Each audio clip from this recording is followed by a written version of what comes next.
నిస్సంగత్వే నిస్సంగత్వం, నిస్సంగత్వే నిర్మోహత్వం, నిర్మోహత్వే నిర్మలతత్వం, జీవన్ముక్తి అని చెప్పేసి మనకు చెప్పారు.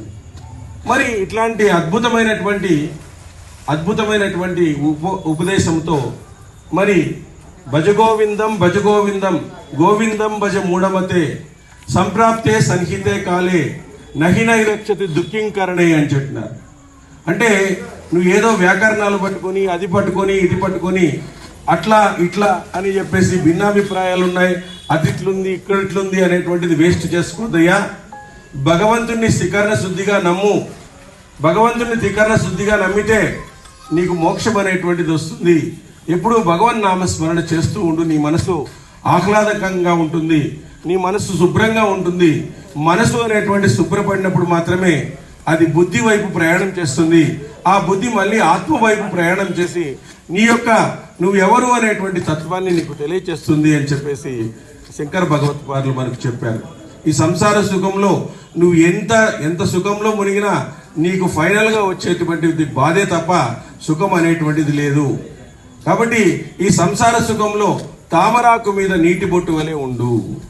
తామరాకు మీద నీటి బొట్టు వలె సంసారంలో ఉండి భగవంతుని వైపు తిరగడానికి ప్రయత్నం చెయ్యి అని చెప్పేసి చెప్పినాడు. ఆ విధంగా రమణ మహర్షి వారు మౌనంతోనే అందరినీ ఆహ్వానించినాడు. ఆయన మౌనంగా ఉండడం వలన అనేక సమాధానాలు చెప్పాడు అనేక మంది గొప్ప వాళ్ళకి. ఆ విధంగా కాబట్టి ఈరోజు మనం చూడండి, ఒక చేప పిల్ల చూడండి, తన గుడ్లను పెడుతుంది, కానీ మనసులో అనుకుంటే చాలు ఆ గుడ్లు చేపలుగా మారుతాయి. తర్వాత ఒక తాబేలు చూడండి, గుడ్లు పెట్టి మర్చిపోతుంది. అంతర్దృష్టితో పదే పౌర్ణిమను మనం జరుపుకుంటున్నాం. మరి గురు పౌర్ణిమ అంటే గురువులను గౌరవించేటువంటి రోజు. మరి వేదవ్యాసుడు మనకు ఆది గురువు ఆయన పుట్టినరోజునే మనం ఈరోజు గురు పౌర్ణిమగా మనం జరుపుకుంటున్నాం. మరి ఈ గురువు అనేటువంటి వాడు ప్రతి ఒక్కరికి కూడా మార్గదర్శి. ఎందుకంటే భగవంతునికి భక్తునికి మధ్య అనుసంధానంగా ఉండేటువంటి వాడు గురువు. ఆ గురువు ద్వారానే మనకు మోక్షం అనేటువంటిది లభిస్తుంది. ఎందుకంటే భగవంతుడు చేరాలి అంటే మనము ఒక రూపం సంతరించుకోవాలి. జ్ఞానం అనేటువంటిది ఒక రూపాన్ని సంతరించుకుంటే అతను గురువు అవుతాడు. అంటే భగవంతుడు స్వీకరించగలిగినటువంటి రూపాన్ని మనకు కలగజేస్తాడు. భగవంతుడు మనల్ని స్వీకరించడు. కలియుగంలో మనం ఎలా ఉన్నాము? భౌతికమైనటువంటి సంపద, భౌతికమైనటువంటి సంబంధాలు, భౌతికమైనటువంటి విషయాలే మాట్లాడుతున్నాం. మరి భగవంతుడు మనల్ని స్వీకరించడు కూడా. ఎందుకంటే నేను నీకు మానవ జన్మనిచ్చిందేది భౌతిక సుఖాల కోసం కాదు, నన్ను చేరడానికి కోసం ఇచ్చినాను అని చెప్పాడు. నన్ను చేరడానికి కోసమే నీకు మానవ జన్మనిచ్చిండేది, లేదా నీకు ఏదో పశు జన్మనో ఏదో ఒకటి ఇస్తా ఉంటే మేము చెప్తాడు ఆయన. జంతువునాం నరజన్మ దుర్లభం అంటారు. నరజన్మ రావడమే కష్టం. అట్లాంటి నరజన్మను నువ్వు భగవంతుడు స్వీకరించేటువంటి రూపంలో ఎంతోమంది గురువులను నేను పంపించినాను. వేదవ్యాసుడు రావడం అనేటువంటి జరిగింది. ఆయన విష్ణు అంశతో వచ్చాడు. తర్వాత శ్రీకృష్ణ భగవానుడే భగవద్గీతను బోధించినాడు. జగద్గురువుగా భగవద్గీతను బోధించినాడు. మరి కలియుగంలో తీసుకుంటే పౌర్ణిమను మనం జరుపుకుంటున్నాం. మరి గురు పౌర్ణిమ అంటే గురువులను గౌరవించేటువంటి రోజు. మరి వేదవ్యాసుడు మనకు ఆది గురువు ఆయన పుట్టినరోజునే మనం ఈరోజు గురు పౌర్ణిమగా మనం జరుపుకుంటున్నాం. మరి ఈ గురువు అనేటువంటి వాడు ప్రతి ఒక్కరికి కూడా మార్గదర్శి. ఎందుకంటే భగవంతునికి భక్తునికి మధ్య అనుసంధానంగా ఉండేటువంటి వాడు గురువు.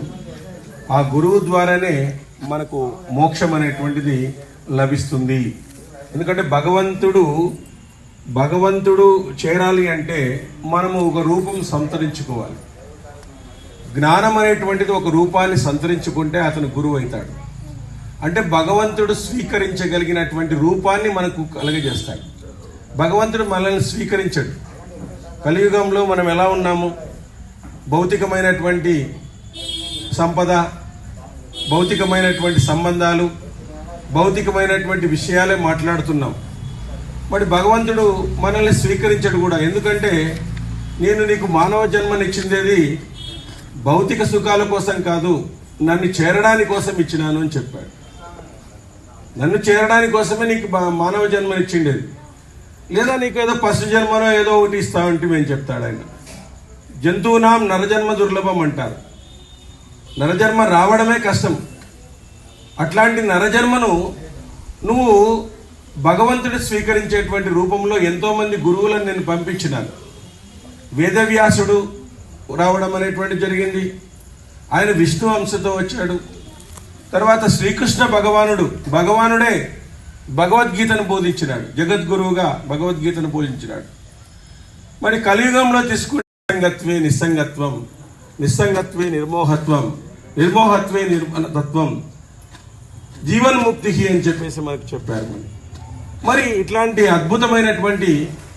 అద్భుతమైనటువంటి ఉపదేశంతో మరి భజగోవిందం భజగోవిందం గోవిందం భజ మూఢమతే సంప్రాప్తే సన్హితే కాలే నహినైరక్షతి దుఃఖింకరణే అని చెప్పినారు.